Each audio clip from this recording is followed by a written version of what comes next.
Yet for some minutes longer I restrained and stood still, but the beating grew louder, louder. I thought the heart must burst, and now a new anxiety seized me. The sound would be heard by a neighbor. The old man's hour had come. With a loud yell I threw open the lantern and leaped into the room.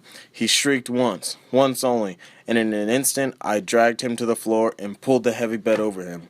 I smiled gaily to find the deed had been so far done, but for many minutes a heart beat with a muffled sound. This, however, did not vex me. It wouldn't be heard through the wall. At length it ceased. The old man was dead. I removed the bed and examined the corpse. Yes, he was stone dead. I placed my hand upon the heart and held it there for many minutes. If still you think me mad, you will think so no longer when I describe the wise precautions I took for the concealment of the body. The night waned, and I worked hastily, but in silence. First of all, I dismembered the corpse. I cut off the head and arms and the legs. I then took up 3 planks from the flooring of the chamber and deposited all between the scantlings.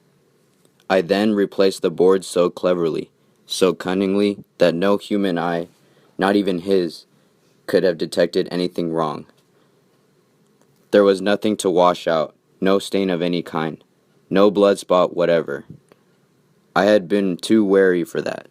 A tub had caught all. Ha ha! Listen closely. Poe doesn't explicitly tell us if the narrator is male or female. The narrator's state of mind is extremely nervous, paranoid, and doesn't know the difference between what's a reality and what's unreal. To the narrator, the fear is represented by the old man's eyes.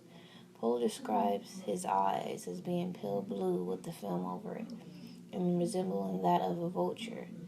This phobia that invokes the dark side and eventually drives the narrator to madness. The narrator speaks of an illness that has heightened his senses, which is causing him to hear his heart beating. Human nature is a delicate balance of light and dark, or good and evil. Most of the time, a balance is maintained. However, when there is a shift for whatever reason, the dark side surfaces. He was about to kill the old man, but the old man wakes up and cries out. The narrator hears a dual pounding, which is his heartbeat, and worried that somebody would hear, he attacks and kills the old man. He then dismembers the old man's body and hides it in the floorboards in the bedroom.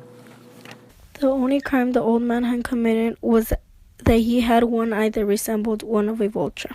The punishment made the narrator sound like he was crazy, because why would a normal person kill someone because of their eye?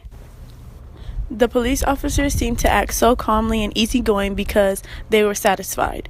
Even though the sound resembling a beating heart grew louder and louder, the officers just sat and chatted. The police officers do seem to try and trick the narrator, only because in the story he states they were making a mockery of my horror.